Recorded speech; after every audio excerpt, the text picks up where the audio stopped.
Hello my dear friends, welcome back once again students. आज हमारे साथ एक बहुत ही खास गेस्ट जुड़े हैं जिनका नाम है कनिका, जिन्होंने सीएसआर ने 2025 एलएस में क्वालिफाई किया है। सबसे पहले कनिका, आपका बहुत बहुत स्वागत है। थैंक यू जी। बहुत सारे स्टूडेंट्स आपको इंटरव्यू के माध्यम से देख रहे हैं। First of all Kanika, introduce yourself to them. So my name is Kanika Goyal. I am from Hardoganj, Aligarh. I have completed my bachelor's and master's from Aligarh Muslim University. I have completed my MSc in 2024, and this time I have scored rank 13 in LS. Okay, But I have also scored rank 25 in JRF in June attempt. Alright, very good. So tell us about how you, आपको कैसे पता चला CSR NET के बारे में and how you approach your preparation. Sir मेरे को net exam के बारे में तो बीएससी फाइनल ईयर में ही पता चल गया था। मेरे एक टीचर थे जिन्होंने मुझे इसके बारे में बताया था कि आप सिलेबस देख लीजिए, आपको ताकि आपके जो थोड़े बहुत आपको क्वेश्चंस लगते हैं आप देख सके, उनको आइडिया लग सके आपको किस तरह के क्वेश्चंस आते हैं। तो तब मैंने देखा था एंड मैंने बीएससी फाइनल के बाद कुछ मंथ्स प्रिपरेशन भी की थी इसकी सीरियसली, लेकिन फिर मेरा एमएससी में एडमिशन होने के बाद से मेरी प्रिपरेशन बिल्कुल छूट गई। तो इस वजह से मैंने एमएससी में सेकेंड ईयर में दिसंबर में अटेम्प्ट दिया था, तब मेरा क्वालिफाई नहीं हुआ।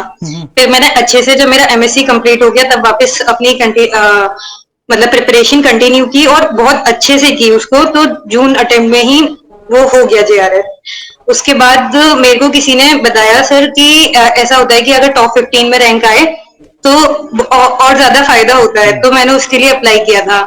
लेकिन इस बार थोड़ा सा एग्जाम मेरा, एक तो एग्जाम भी लेवल टफ था इस बार, एंड थोड़ा सा तबीयत भी डाउन रहा एग्जाम में इस वजह से, लेकिन नेट हो गया इसमें भी। चलिए, हमारे व्यूवर्स को बताइए आपका मतलब रूटीन कैसा रहता था, कितने घंटे आप डेडिकेट करते थे प्रिपरेशन में लिए और कितने सब्जेक्ट डेली पढ़ते थे आप, इसके बारे में बताइए जरा व्यूवर्स को।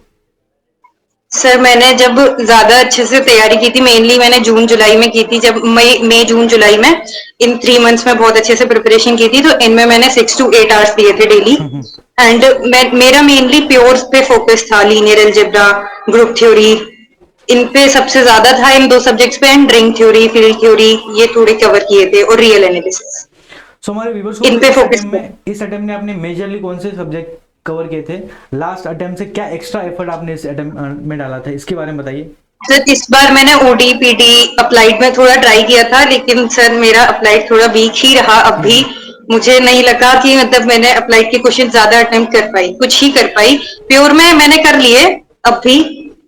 इस बार मैंने आईएफएस की मैराथन से रिवीजन भी किया था, खासकर, और अप्लाइड में मैंने काफी मैराथन्स देखी थी ताकि मैं थोड़ा सा कर सकूं, तो उनसे मेरा हुआ काफी, कुछ क्वेश्चंस लगा पाई, लेकिन कुछ में मेरे को लगा कि अभी थोड़ी और मेहनत की अप्लाइड में जरूरत है। डेफिनेटली। तो स्टूडेंट में इधर मैं आपको बताना चाहूँगा कि बहुत सारे स्टूडेंट को लगता है कि मुझे सम 100% सिलेबस कंप्लीट करके जाना है, ऐसा ज़रूरी नहीं है। एक दो टॉपिक आपके छूट भी गए तो आप बाकी में रिकवर कर सकते हो। तो ट्राई कि आप जितना करके जा रहे हो परफेक्शन के साथ जाओ, ठीक है। ऐसा नहीं कि ज़्यादा से ज़्यादा टॉपिक पढ़ के जाना है। मेरा नेक्स्ट क्वेश्चन आपके लिए कनिका, हमारे व्यूवर्स को बताइए आपने मॉक टेस्ट वगैरह कितने लगाए थे एग्जाम से पहले, और कितने महीने पहले आपने स्टार्ट किया था मॉक देना। सर मैंने मॉक टेस्ट बहुत लेट स्टार्ट किए थे, लेकिन लास्ट में मैंने 10 डेज सिर्फ टेस्ट ही टेस्ट लगाए थे। अच्छा, सिर्फ टेस्ट मतलब लगाए। रिवीजन, मतलब सुबह में 3 आवर्स रिवीजन करती थी एंड दिन में 2 टेस्ट लगाती थी। लास्ट 10 डेज मैंने 9 आवर्स डेडिकेट किए थे अपनी स्टडी को। मैं 3 आवर्स रिवीजन करती थी और 6 आवर्स टेस्ट लगाती थी। ऑलराइट। सो पीवाईक्यू आपने कितने लगाए। पीवाईक्यू भी आप पैरेलली लगाते थे मॉक के साथ या कैसे करते थे पीवाईक्यूज। पीवाईक्यूज तो साथ में ही, क्लासेस के साथ में ही चलते थे, थोड़े बहुत वही थे। मतलब आपने पीवाईक्यू 3 घंटे का टाइमर लगाए थे बेटे मॉक की तरह, या ऐसे ही टॉपिक वाइज करते थे कैसे। नहीं नहीं, ऐसे टॉपिक वाइज किए अच्छा, थे। टॉपिक वाइज किए थे मैन्युअली, ठीक है। सो हमारे व्यूवर्स को बताइए कि ऐसा कोई टॉपिक आपके प्रिपरेशन के दौरान आया जो आपको लगा कि बहुत चैलेंजिंग है, मुझे इसको पढ़ने में ज़्यादा समय लग रहा है, क्वेश्चन बनाने में थोड़ा डिफिकल्टी हो रहा है, ऐसा कोई टॉपिक, और आपने उसको कैसे अप्रोच किया। सर रियल एनालिसिस में मेरे को लगता था कि मतलब मैं मेहनत तो बहुत करती हूँ, लेकिन उतने क्वेश्चंस नहीं लगते उसके। तो उसमें मैंने फिर थोड़ा बेसिक से काम किया, जैसे लिमिट्स, कंटिन्यूटी, ये जहाँ वीक रह जाते हैं वहीं से फिर दिक्कत होती है। इन पे सबसे पहले काम किया, फिर मैंने तब जाके मेरा थोड़ा रियल स्ट्रांग हुआ। तो हमारे व्यूवर्स को बताइए कि आप जब डिमोटिवेट फील करते थे तो अपने आप को कैसे अपलिफ्ट करते थे, क्या आप अपने आप को रिसेट का एक्टिविटी फॉलो करते थे जिससे आप फिर से बाउंस बैक करते थे पढ़ाई में? सर मैं थोड़ा शॉर्ट ब्रेक लेती थी, म्यूजिक सुनती थी एंड थोड़ा सा पेरेंट्स से बात करना, इससे थोड़ा सा मोटिवेशन फील होता है। अच्छा, गाने सुनने आपको अच्छा लगता है? यस ठीक है, सर। तो स्टूडेंट्स आप भी कोई ऐसी रीसेट एक्टिविटी फॉलो कर सकते हैं, गाने सुनना है, गाने गाना है, चेस खेलना है, या कोई भी एक्टिविटी आप कर सकते हो जिससे आप फिर से बाउंस बैक कर सको। मेरा नेक्स्ट क्वेश्चन आपके लिए, एग्जाम का डे प्रेशर वाला डे रहता है, स्टूडेंट्स गैदर्ड होते हैं एग्जाम सेंटर में, नर्वसनेस फील होता है वो माहौल देख के, तो आपका माहौल कैसा था एग्जाम सेंटर पे, और 3 घंटे आपके कैसे बीते एग्जाम के अंदर, उसके बारे में थोड़ा आइडिया दीजिए हमें। यस सर, एग्जाम डे तो बहुत नर्वसनेस तो होती है, लेकिन फिर बस लास्ट में यही सोच के पेपर देना होता है कि अब टेंशन लेके कुछ नहीं होगा, जितना पढ़ना था वो पढ़ लिया, अब तो जो कर सकते हैं वो करना है।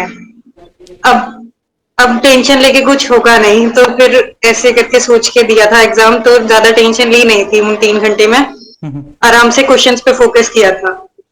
ओके, सो 3 घंटे तो हमारे जो स्टूडेंट्स रहते हैं यूजुअली अपना पूरा जो ज्ञान है वो 3 घंटे में इम्प्लीमेंट करते हैं, बट जब पेपर इन्विजिलेटर के हाथ में थामते हो तो कैसा महसूस होता है? क्या लगता है कि इस बार हो जाएगा? जब कैसा फीलिंग कर रहे नहीं हो? सर, मतलब डर बहुत लगता है उस वक्त, बिल्कुल ये रहता है कि पता नहीं इस बार क्या होगा क्या नहीं होगा, मतलब बहुत ज्यादा डर लगता है। जब तक आंसर की चेक नहीं हो जाता कितने मार्क्स बन रहे हैं, तब तक ये डर खत्म नहीं होता कि कितने मार्क्स का अटेम्प्ट किया है हमने।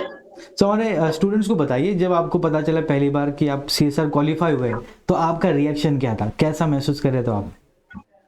सर बहुत बहुत ज्यादा खुशी होती है जब पहली बार पता चलता है तो, कि अब ठीक। आपका जेआरएफ हो गया, नेट भी हो गया, तो बहुत ज्यादा खुशी होती है।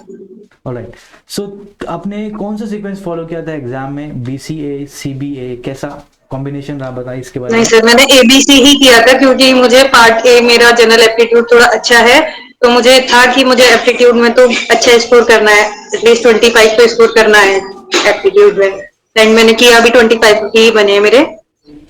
लास्ट टाइम 27.5 बने थे, इस बार 25 बने। ओके। मैंने ए बी सी ही किया। अच्छा, और कितना टाइम आपने अलोकेट किया था इंडिविजुअल सेक्शन के लिए? आपने ए का तो बता दिया, सी और बी कैसे अटेम्प्ट किया आपने, कितना टाइम समय दिया आपने? सर ऐसे ज्यादा ध्यान तो नहीं दिया, लेकिन हाँ, ए 40 मिनट्स लग गए 40 थे मुझे मिनट्स ए में तो। और उसके बाद जो है मैंने बी कर लिया था, 1 आवर या 1 आवर 15 मिनट्स अराउंड में हो गया था। ऑलराइट। उसके बाद थ्री। ओके, तो सीएसआर नेट तो एक करियर में हमारे माइलस्टोन होता है, उसको कॉन्कर कर लिया आपने, आगे का क्या प्लान है, what's your future plans? Sir PhD admission के लिए अप्लाई किया हुआ है इस वक्त, सेंट्रल जिस यूनिवर्सिटी से मैंने एमएससी की है, एएमयू अलीगढ़ मुस्लिम यूनिवर्सिटी, वहीं से मैंने अप्लाई किया हुआ है, अभी मेरा इंटरव्यू भी हो गया है, वेट कर रही हूँ सर उसमें एडमिशन मिलने का। चलिए कनिका, बहुत अच्छा लगा आपसे बात करके, आशा करता हूँ सभी स्टूडेंट्स भी कुछ सीख लेंगे। लास्ट सवाल आपके लिए, कोई मैसेज हमारे स्टूडेंट्स के लिए जो अभी तैयारी करे सीएसआर नेट की, इनिशियल फेज है उनका, तो कोई मैसेज आपके थ्रू उनके लिए? सर बस यही है कि बस कंसिस्टेंसी बहुत जरूरी है। कंसिस्टेंसी। चलिए, with this note we will wrap this session. बहुत अच्छा लगा, I wish you all the best, ठीक है Kanika, in your future goals also. Thank you so much for joining. Thank you.